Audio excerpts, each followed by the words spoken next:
একটা কাহিনী মনে পড়ে আর কি, সত্য আমার সাথে ঘটছে। তো আমি সৌদি আরবে বসা ছিলাম, তো বাঙালিরা তো যেখানেই দেখে ওইখানেই মিডিয়ার যুগ। তো একটা আসিল, কিছু ছেলে থাকে না একটু দুষ্ট প্রকৃতির, মানে ওই দুষ্ট না, ও হাসতে হাসতে বলতেছে, দূর হুজুর, আমগো বাংলাদেশি গো কোনো হিসাবই হইব না। ওই কেন?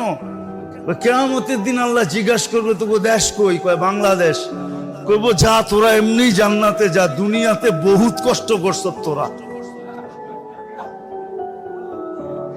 এমন হাসি পাইছে আমার যে আসলেই তো দেখেন না, আমরা এয়ারপোর্টে যাইতে কত কষ্ট, আইতে কত কষ্ট, এইখানে কত কষ্ট, দেশে গেলে কত কষ্ট। আমাকে কষ্টের তো শেষ নেই, আর কি হিসাব নিব আমাদের থেকে? তোর কথাটা আমার ভালোই লাগছে, হাসতে হাসতে একটু মজাকি টাইপের ছেলে। আমি বললাম যে না, তুই সুন্দর বলছ, আমার ওয়াজ হয়ে যাবো এটা দিয়া।